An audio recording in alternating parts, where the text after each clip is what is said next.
1914 Glory's End and When Eagles Fight.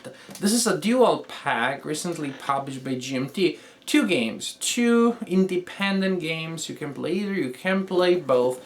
They have different maps, even though the maps technically are printed on the two sides of the same map, on the same sheet of paper, but they are completely independent play areas, different sets of counters, and different rule books. There is some overlapping here and there, but the games really are different from one another. And they're pretty basic games. They're not very hard. I would say they're introductory war games.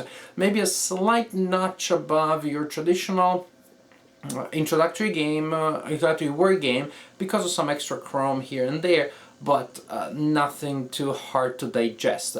So these games are very different from one another, but what do they have in common? They do have some things. One is the theme, which is World War I, even though they cover different aspects of World War I.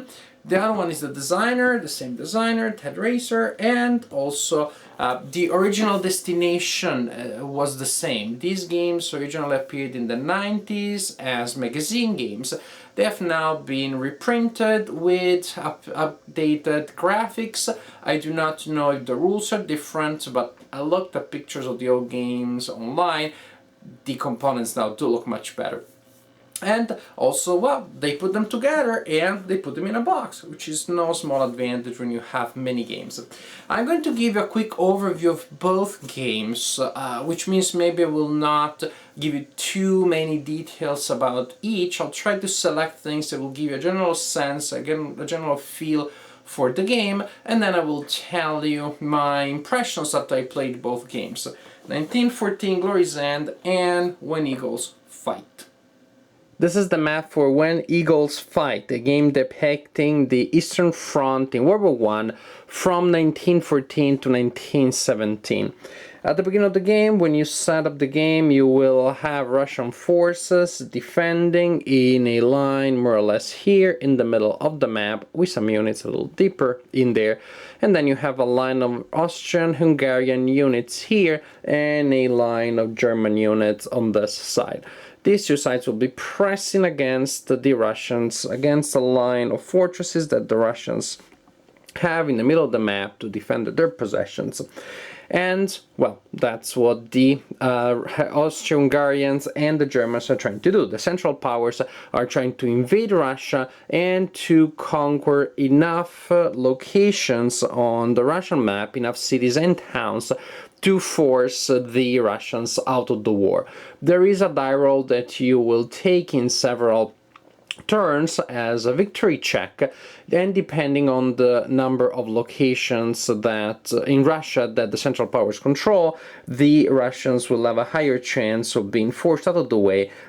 Pretty much there is a chance that the Central Powers will manage to trigger the Russian Revolution in Russia. Units are represented by counters such as this one. This is a Russian counter. They have three factors printed at the bottom of the counter. One is a combat factor used in attack, defense factor, and movement. Some units also have a setup indication here. These units start on the map, and then you have symbols on top of the icon indicating the size of the unit, and that is used for stacking purposes. The one that I showed you was a moving piece. Some pieces do not move. Such pieces, such as this one, represent fortresses. A fortress stays in place, but what's important, it gives particularly good defensive benefits to the player who controls it, which makes sense. Turn sequence. At the beginning of turns, starting from turn 5, you have random events. Random events are rolled on a random event table. As you can see, you use a different column depending on the turn.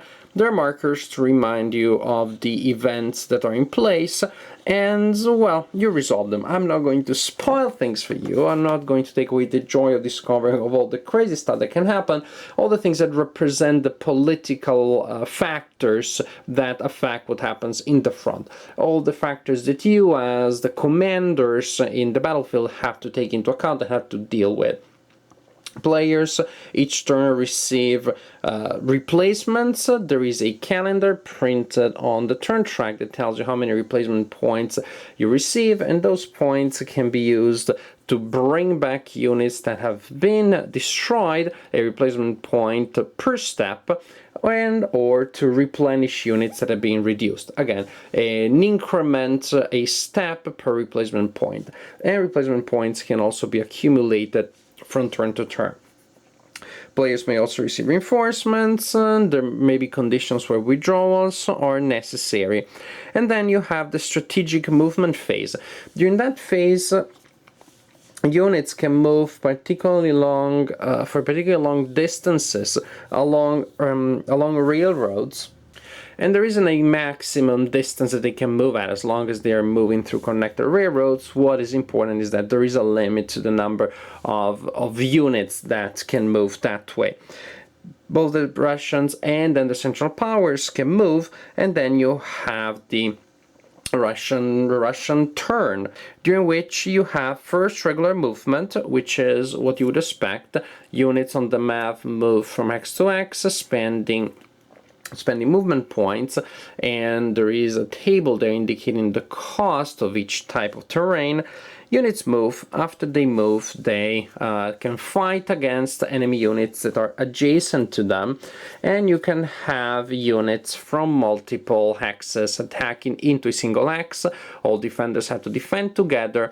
Each unit can only be attacked once per turn. Each unit can only defend once per turn. There are no particular limitations when it comes to Russians attacking the Central Powers. The Central Powers have sometimes trouble coordinating the Austro-Hungarians with the Germans. That is, multiple stacks of the Central Powers can attack together only if they are stacked together. So if you have a German unit stacked with a Austro-Hungarian unit, and you have a stack like that too, they can work together. If you have a stack that is only German and a stack that is only Austro-Hungarian, those two stacks cannot work together. Combat resolution is really straightforward. It's probably the most classic of all wargaming ways of resolving combat. You compute the odds between the total attack factor of the attacker and the total defense factor of the defender. You compute the odds, you find the appropriate column, you roll a die, and the result may be modified based on several things. For example, based on terrain, that's always a very important one, but also based on the placement of the units. There is such a thing as a concentric attack bonus. Pretty much, if you're attacking from opposite sides, you get that concentric attack. In this case, the Russians would have a concentric attack bonus. Another situation in which that may happen would be one like this one, with 3 units attacking, and there is a space between them. And then you could also add more. This is still a concentric attack. And fortresses do not give bonuses for concentric attacks. So concentric attacks will give you a bonus, but there are many other things that can affect things. For example, there is a marker that the Russian player receives during the game. It can be used every other turn, and that gives a positive modifier.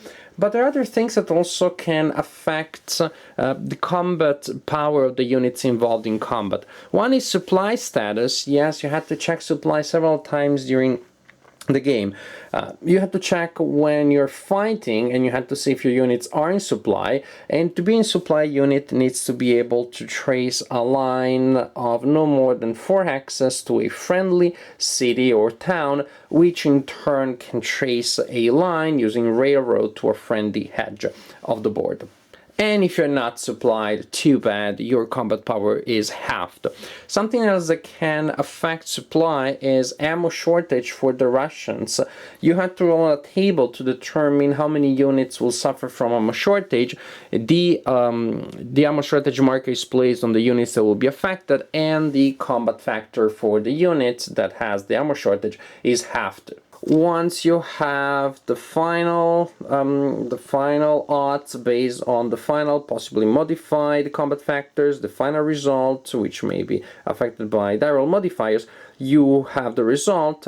Once you have your final odds, which may be based on modified combat factors, you cross-reference them with the final die roll, which may have been modified by die roll modifiers, and you find the result. The result to the left of the slash applies to the attacker, the one to the right of the slash applies to a defender. The result may be a number, indicating the number of steps that are lost by that side, or you may have a special result indicated by a letter. E means that units involved in that fight for that side are eliminated.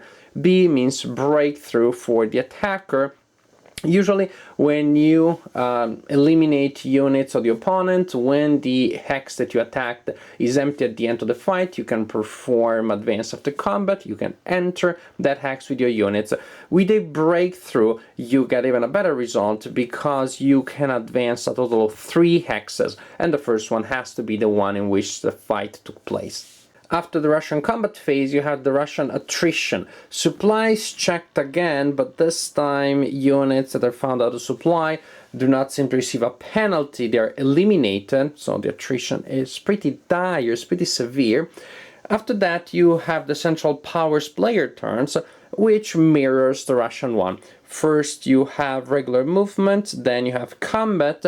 Then here you have a different thing actually, which is the Oberst marker. It's a special marker that you can place as a central power on the board once every other turn, and it allows units that are affected by that marker to attack a second time, which could be a very good resource if you're trying to take a fortress that needs several pushes. After that special and restricted combat phase, the Central Powers also had to check for attrition, and then the turn is over and you repeat the procedure. 1914 Glory's End, a game that depicts the initial phases of World War II from August 1914 to November 1914. We are in the area between Germany and France, and with Belgium and Luxembourg too. The game depicts the initial push of the Germans against France. The German player can also choose to violate the neutrality of Belgium and Luxembourg, and in that case, Belgian units will also enter the fight.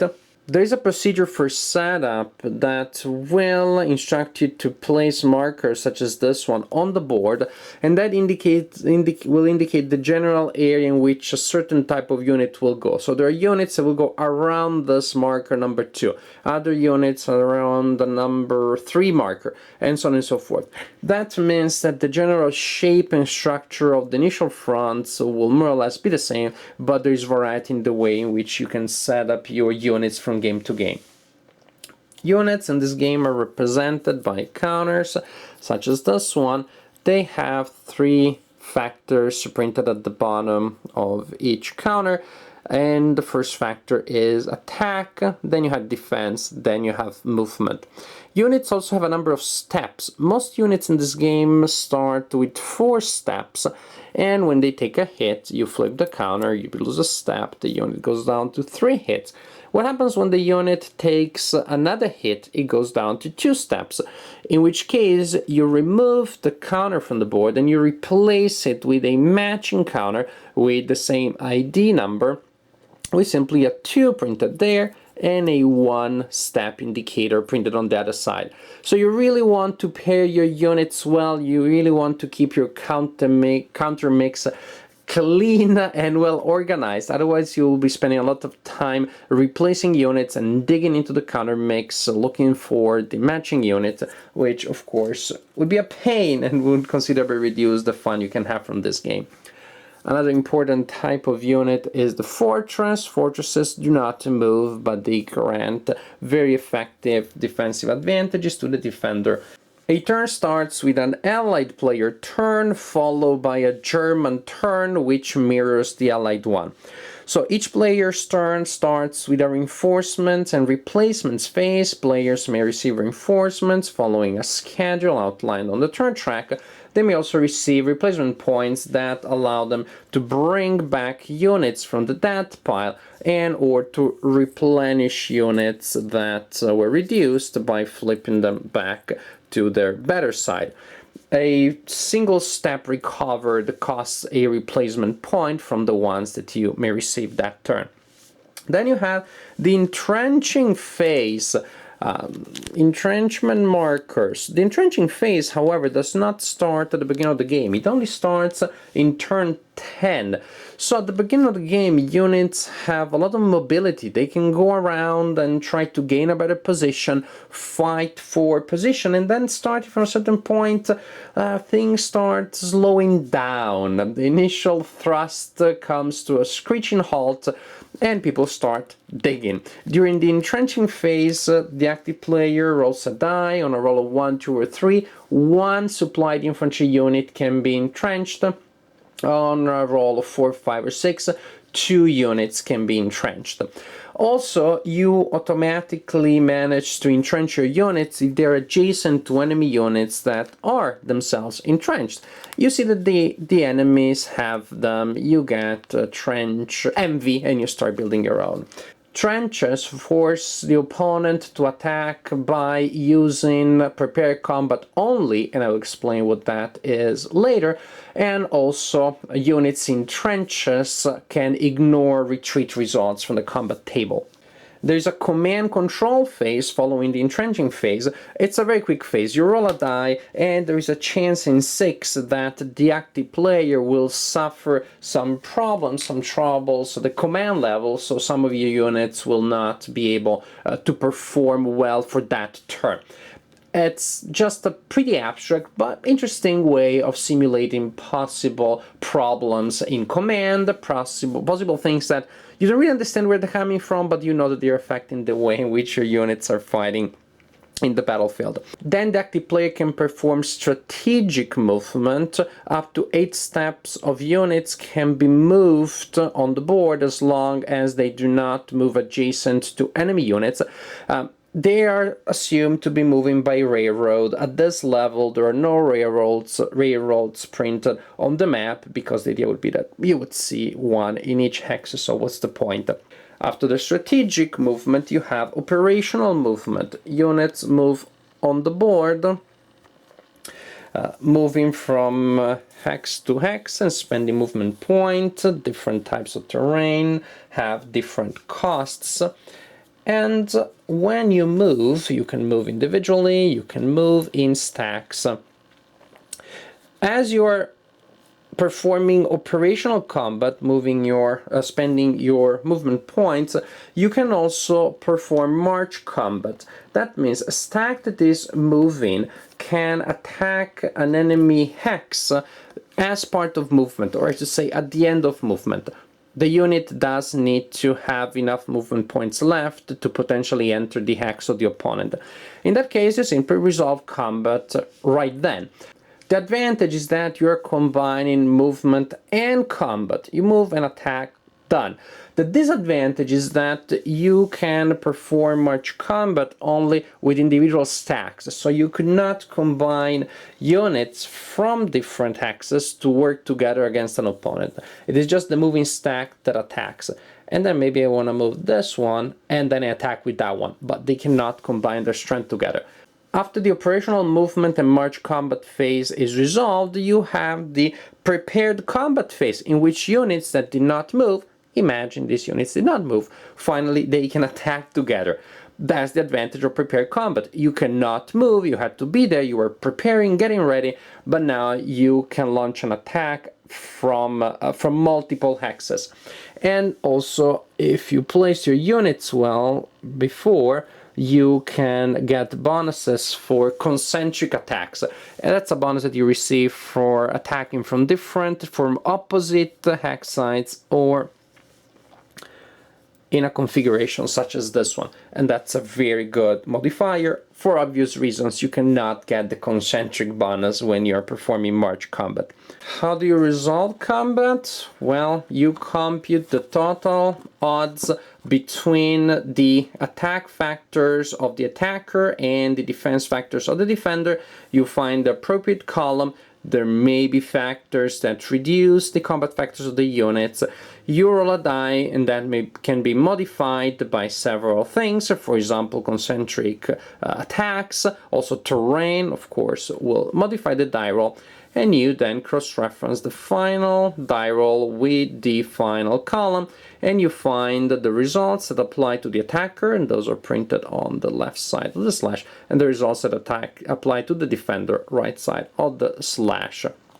R means retreat, and numbers mean the number of steps that are lost by the side that is involved in the result.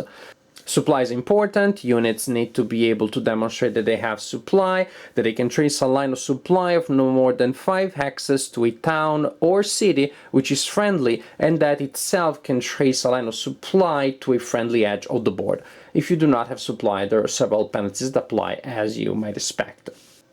1914 I like overall. It is not my favorite of the two. I like how it captures the flow and the change of pace of the events.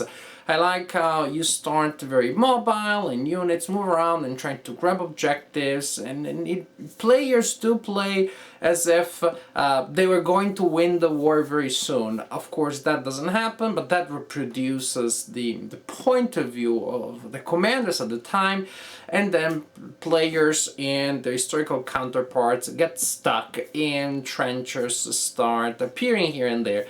And then it switches from mobile warfare to trench warfare.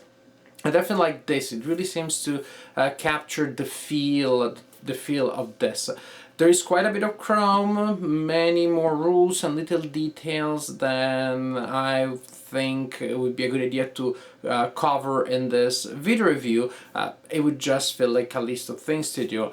It does affect the complexity of the game. The overall core rules are pretty simple. That extra chrome, that extra set of very situational things that you have to remember makes it a little more of maybe an advanced introductory game that you use with a motivated player, because there is a little bit of information, a little bit of extra rules that you have to place around the core rules. The advantage, of course, is that the game then acquires a pretty strong historical feel while still remaining at the core, not too complicated. I really like the combat options, the marching attack option versus the prepared assault option. Really nice. It presents you with pretty tough choices. You can try to launch an attack now, or you move adjacent to an opponent. You may take some fire, you may take some damage before you get to attack, but at that point next turn you may be able to put together a prepared assault. Really nice trade-off there that you have to work around. But there is one aspect of Glory Sand that I do not enjoy very much, which is the logistics. The fact that you keep switching between one color representing one state of the unit and another one that represents a different state of the unit. Look, this unit goes from 2 to 3. Replace it. Oh no, I took a hit. Replace it. I'm going to give it replacements. Replace the replacers. The replaced. You have to keep your replacements very well organized, but it's something that still makes me wonder, would not have been possible to solve this differently, to change the composition of the units in such a way that units would have 1 or 2 steps. That to me is detrimental to the game. It reduces the fun of the game. It's still a good game. I think it could be much better, a much more enjoyable experience. The game is good as is, design-wise. As for the experience that results from it, it could be better, I think. I don't think it's a huge problem. It's not that it turned what could be a good game into a terrible game. It just made the game a little less fun than I think it could be otherwise. When Eagles Fight, that I like. That I like very much, and I like better than its companion game. Here, the core rules are probably simpler than the games for the rules for the other game, but there's much more chrome. Then the rules around it are even more intense. However, there is an advantage here. You do not have to paste them all in your mind before you start playing. You can breeze through some of the rules. So for example, the rules for the special events, they will not apply for a couple of turns, and then you simply go and refer to those rules when a specific event applies. Then you look at the paragraph, and then yes, maybe you won't be able to strategize a perfect strategy because you will find events that you're not completely prepared for, or you're not thought about the possible implications. Guess what? That's exactly how it should be. You shouldn't be able in 1914 to plan things around something that will happen in 1917. So there's an advantage there. I would suggest playing at least the first game or two that way, being at least partially surprised by the special events. And it will also allow you to start playing the game sooner because you do not have to worry about those rules. There are still many small things. There are Russian units that do not start in full at full strength, Austro-Hungarian units that have limitations that are lifted later, many things of this type that you just have to remember. But I think that the trade-off is still a positive one. The trade-off is still good. You still have a set of rules that work, that are strong, that work well, they're solid. At the same time, Chrome enough of it that you do have the sense that this is a portrayal of a historical event, not a general combat game set in whatever fantasy parallel world. And when Eagles Fight has plenty of nice situations in which your resolve, your strategy, your ability to cope with unexpected events will be tested. The combat table can be pretty punitive, attacking fortresses can be pretty harsh. There will be situations in which things will happen and you do not know exactly how to react, and then you have to think on your feet. You have a lot of replacements, but again, that just adds more interesting choices for the player. There are moments of tension that really kept me interested in the game. And I'm personally not a very strong player of World War I games. When it comes to war games, that's actually probably a theater of operations, but I should say, an historical period, an historical event, for which somehow I don't have a huge interest. I understand the importance historically. Somehow it's just that when I'm going to play a game about this topic, I'm less excited than when I play games about other topics. However, these are games that I enjoyed. Introductory games, not super masterpieces, not I believe they were meant to be. They were meant to be fairly light games that you can play in an evening or two, that you can introduce somebody to war games with, and that are overall enjoyable, have historical flavor, and have straightforward yet pretty effective mechanics.